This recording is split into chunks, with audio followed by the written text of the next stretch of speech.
I ran a story in the Sacramento Bee where I'm a staff photographer. And then a few weeks later, I get this call from this gentleman from San Francisco, and he says, I really love your photographs. I want to take them to BART and do an exhibit at San Fran. I'm going, you want to do what? And it just opened up on the 70th anniversary of the first Japanese Americans coming to Tan Fran Assembly Center. This BART station's on the site of the Tan Fran Assembly Center, which was at the Tan Fran racetrack. In this area, all along here, was where the horse stalls were that the people lived in. You're sharing barracks with different families. There's blankets between the different sections that cordon off between your family and the next family. Tan Fran camp was only open for about 6 months, and they evacuated most of the people in the months of April and May, and that was about 8,000 people in the Bay Area.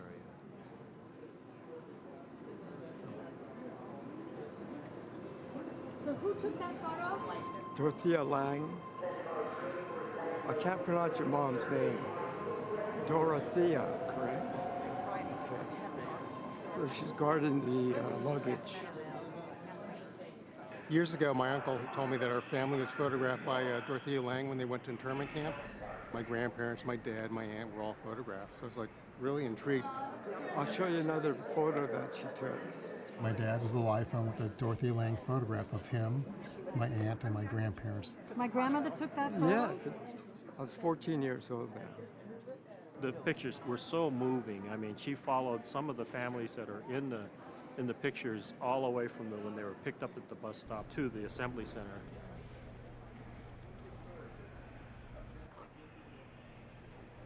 It took me a lot of years to kind of figure out what kind of story I wanted to tell with her photographs.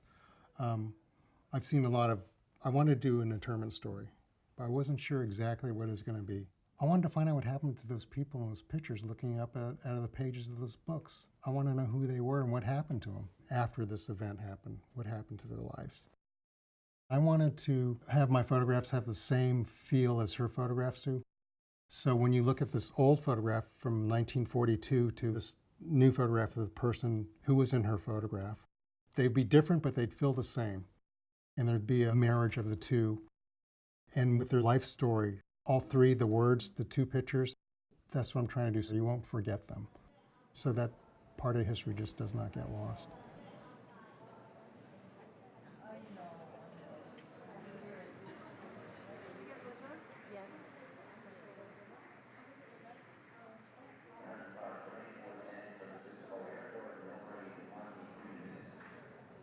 Oh, God, they're unbelievable. Have you turned this into a book? That's eventually, that's the plan.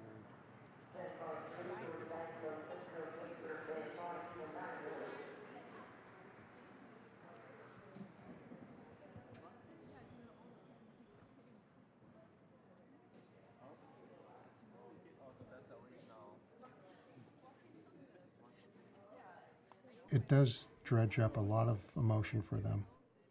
My grandparents were in camp until the end of the war in '45. After the war, like my dad, like I said, they came back to Oakland and they collected their belongings from two of their family friends, and they also lived in the Buddhist, Oakland Buddhist church, along with some other families until they got reestablished.